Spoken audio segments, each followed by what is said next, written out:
Hello नमस्कार दोस्तों, आपका स्वागत है द सिलेक्शन एकेडमी में। आज हम फिर हाजिर हैं एक नई वीडियो में, जो कि एसएससी, रेलवे और सीपीओ में पूछा जाने वाला सबसे मोस्ट इंपॉर्टेंट 50 क्वेश्चन है। जिसमें से पहला क्वेश्चन पूछा गया है, अर्थशास्त्र का जनक किसे कहा जाता है। जिसको भी आंसर पता हो कमेंट बॉक्स में बताइए, अर्थशास्त्र का जनक किसे कहा जाता है। इसका राइट आंसर हो जाएगा option number B, Adam Smith. आगे चलते हैं। अगला क्वेश्चन है, भारत का केंद्रीय बैंक कौन है, बताइए। इसका राइट आंसर हो जाएगा आरबीआई। आरबीआई का फुल फॉर्म हो जाएगा रिजर्व बैंक ऑफ इंडिया। यहाँ मैं लिख देता हूँ, रिजर्व बैंक ऑफ इंडिया।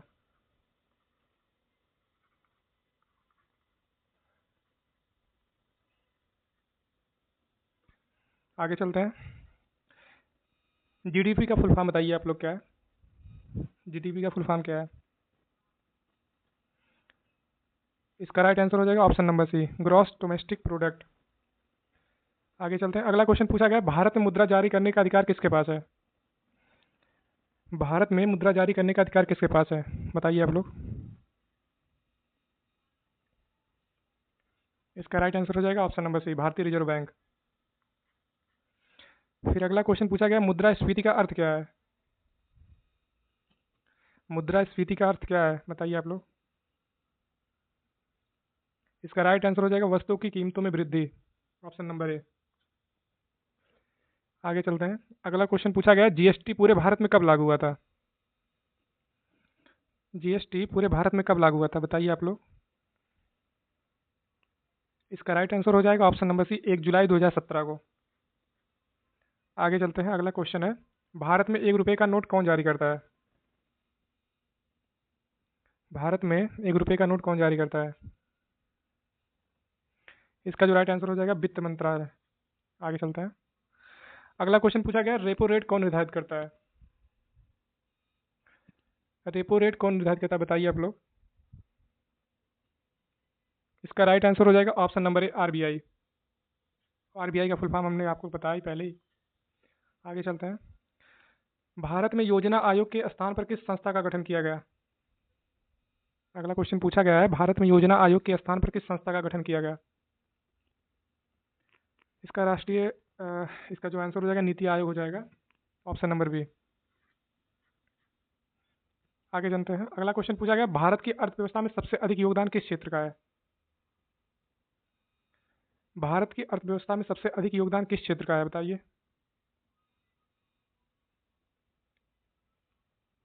इसका राइट आंसर हो जाएगा ऑप्शन नंबर सी, सेवा क्षेत्र।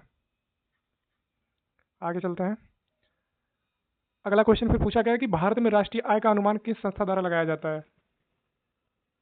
भारत में राष्ट्रीय आय का अनुमान किस संस्था द्वारा लगाया जाता है।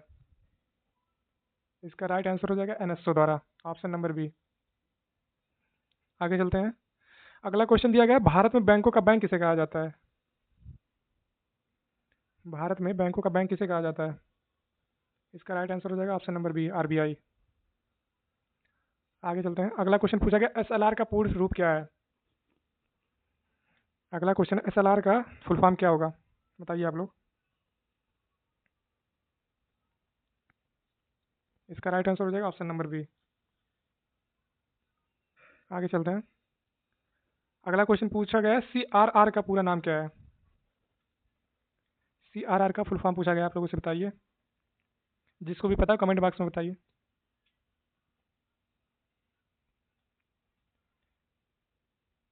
इसका आंसर हो जाएगा cash reserve ratio, option number ए।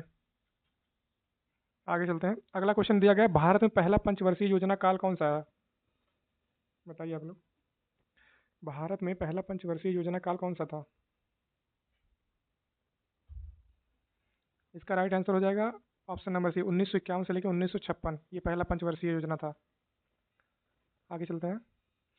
अगला क्वेश्चन पूछा गया, भारत में प्रत्यक्ष कर का उदाहरण कौन सा है।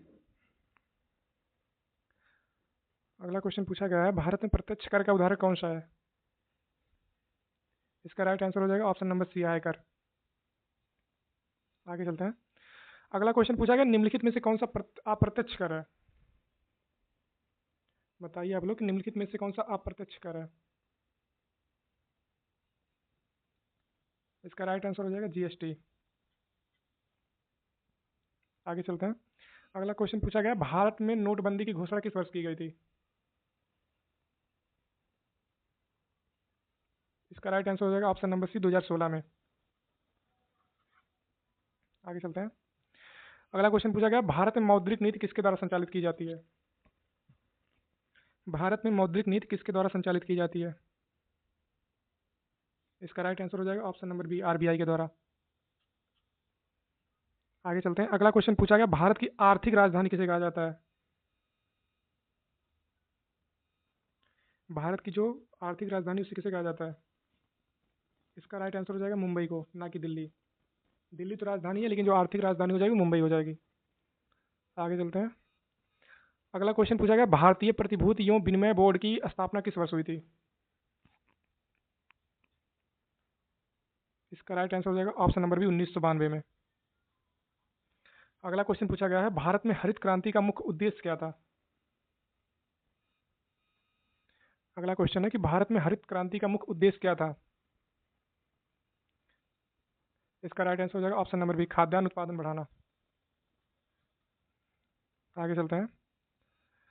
अगला क्वेश्चन पूछा गया, श्वेत क्रांति का संबंध किससे है? श्वेत क्रांति का संबंध किससे है? इसका राइट आंसर हो जाएगा दुग्ध उत्पादन। आगे चलते हैं। अगला क्वेश्चन पूछा गया, विश्व बैंक का मुख्यालय कहाँ स्थित है? आप लोग बताइए, विश्व बैंक का मुख्यालय कहाँ स्थित है? इसका राइट आंसर हो जाएगा वाशिंगटन डीसी में।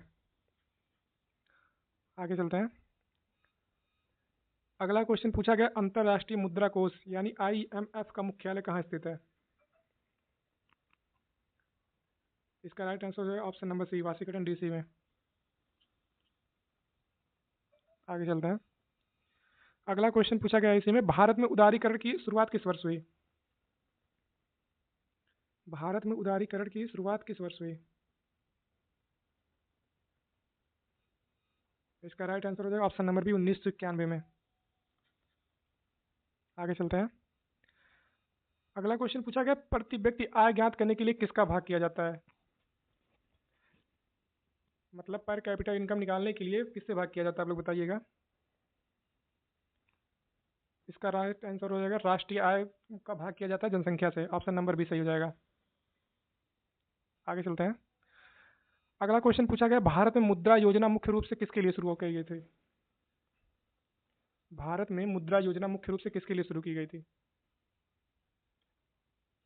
इसका राइट आंसर हो जाएगा छोटे एवं सूक्ष्म उद्यमों के लिए। ऑप्शन नंबर बी सही हो जाएगा। आगे चलते हैं। अगला क्वेश्चन पूछा गया, भारत में विदेशी मुद्रा भंडार का प्रबंधन कौन करता है? अगला क्वेश्चन पूछा गया है, भारत में फॉरेन एक्सचेंज रिजर्व का प्रबंधन कौन करता है, बताइए। इसका राइट आंसर हो जाएगा आरबीआई। आगे चलते हैं।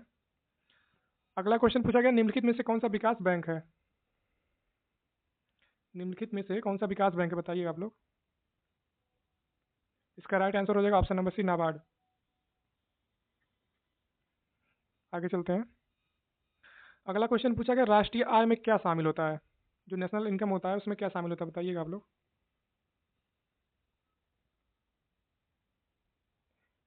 इसका राइट आंसर हो जाएगा ऑप्शन नंबर डी, देश के नागरिकों की कुल कारक आय। आगे चलते हैं। अगला क्वेश्चन पूछा गया, भारत में सबसे पहले बैंक का राष्ट्रीयकरण किस वर्ष किया गया था? इसका राइट आंसर हो जाएगा ऑप्शन नंबर बी, 1969 में।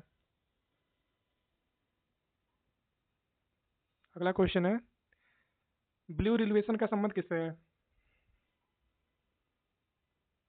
ब्लू रिवोल्यूशन का संबंध किससे है, बताइएगा आप लोग। इसका राइट आंसर हो जाएगा मत्स्य उत्पादन। अगला क्वेश्चन पूछा गया, भारत में सबसे अधिक रोजगार किस क्षेत्र में मिलता है? भारत में सबसे अधिक रोजगार किस क्षेत्र में मिलता है, बताइए। इसका राइट आंसर हो जाएगा कृषि क्षेत्र में। ऑप्शन नंबर ए। आगे चलते हैं। अगला क्वेश्चन पूछा गया, निम्नलिखित में से कौन सा प्रत्यक्ष कर नहीं है? निम्नलिखित में से कौन सा प्रत्यक्ष कर नहीं है, बताइएगा। आयकर हो गया, निगम कर हो गया, जीएसटी हो गया या पूंजीगत लाभकार हो गया, बताइए। इसका राइट आंसर हो जाएगा जीएसटी। आगे चलते हैं। गरीबी हटाओ का नारा किस प्रधानमंत्री ने दिया था? अगला क्वेश्चन है, गरीबी हटाओ का नारा किस प्रधानमंत्री ने दिया था? इसका राइट आंसर हो जाएगा Indira Gandhi, option number B. आगे चलते हैं। अगला क्वेश्चन पूछा गया, भारत में जन धन योजना की शुरुआत कब हुई थी? भारत में जन धन की योजना की शुरुआत कब हुई थी, बताइए। इसका राइट आंसर हो जाएगा 2014, ऑप्शन नंबर सी। आगे चलते हैं। अगला क्वेश्चन पूछा गया, WTO का पूरा नाम क्या है, बताइए। WTO का फुल फॉर्म क्या होगा, बताइए।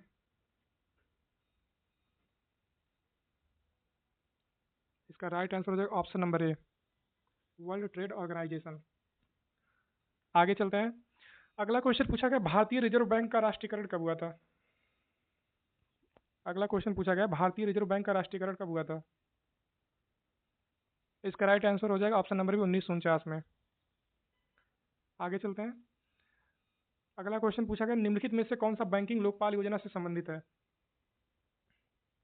इसका राइट आंसर हो जाएगा आरबीआई। अगला क्वेश्चन देखते हैं, भारत में सार्वजनिक क्षेत्र का सबसे बड़ा बैंक कौन सा है? भारत में सार्वजनिक क्षेत्र का सबसे बड़ा बैंक कौन सा है? इसका राइट आंसर हो जाएगा option number C, SBI, State Bank of India. आगे चलते हैं। अगला क्वेश्चन पूछा गया, रेपो रेट में वृद्धि होने पर सामान्यतः क्या प्रभाव पड़ता है? बताइएगा आप लोग, रेपो रेट में वृद्धि होने पर सामान्यतः क्या प्रभाव पड़ता है? इसका राइट आंसर हो जाएगा ऑप्शन बी, ऋण महंगा हो जाता है। अगला क्वेश्चन पूछा गया, भारत में मुद्रा आपूर्ति को नियंत्रित करने की जिम्मेदारी किसकी है? भारत में मुद्रा आपूर्ति को नियंत्रित करने की जिम्मेदारी किसकी है, बताइएगा आप लोग। इसका राइट आंसर हो जाएगा ऑप्शन नंबर बी, आरबीआई। इसका जो राइट आंसर हो जाएगा ऑप्शन नंबर बी हो जाएगा आरबीआई, ठीक है। आगे चलते हैं। अगला क्वेश्चन हम लोगों से पूछा गया, निम्नलिखित में से कौन सा व्यवसायिक बैंक है, कॉमर्शियल बैंक कौन सा है, बताइए आप लोग इसमें। इसका राइट आंसर हो जाएगा एसबीआई, ठीक है। स्टेट बैंक ऑफ इंडिया जो है कॉमर्शियल बैंक में आ जाता है। आगे चलते हैं। भारत में पीली क्रांति का संबंध किससे है? भारत में पीली क्रांति का संबंध किससे है? इसका राइट आंसर हो जाएगा तिलहन उत्पादन, ठीक है। सरसों जो हो गया ये पीली क्रांति में आता है। आगे चलते हैं। अगला क्वेश्चन पूछा गया, एनपीए का पूरा नाम क्या है, बताइए। एनपीए का फुल फॉर्म पूछा गया, बताइए आप लोग क्या होगा। एनपीए का फुल फॉर्म हो जाए नॉन परफॉर्मिंग एसेट, ठीक है। इसका right answer option number B. आगे चलते हैं। अगला क्वेश्चन हम लोगों से पूछा गया, भारत में प्रधानमंत्री किसान सम्मान निधि योजना कब शुरू की गई थी? आप लोग बताइएगा, भारत में प्रधानमंत्री किसान सम्मान निधि योजना कब शुरू की गई थी?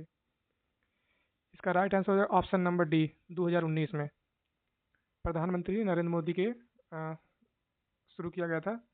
आगे चलते हैं। अगला क्वेश्चन पूछा गया, निम्नलिखित में से कौन सा कर राज्यों और केंद्र दोनों द्वारा साझा किया जाता है? निम्नलिखित में से कौन सा कर है जो राज्य और केंद्र दोनों द्वारा साझा किया जाता है, बताइए आप लोग।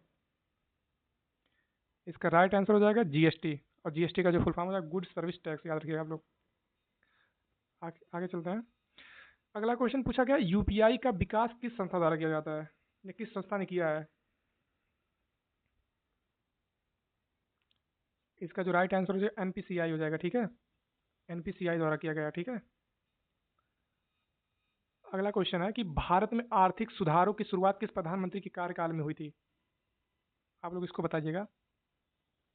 भारत में आर्थिक सुधारों की शुरुआत किस प्रधानमंत्री के कार्यकाल में हुई थी? जिसको भी पता हो कमेंट बॉक्स में बताइएगा आप लोग। कमेंट बॉक्स में आप लोग लिख के बताइए, ठीक है। और वीडियो अगर पसंद आई हो तो लाइक और सब्सक्राइब जरूर करें। मिलते हैं अगले वीडियो में। थैंक यू, और वीडियो को लास्ट तक बने रहने के लिए।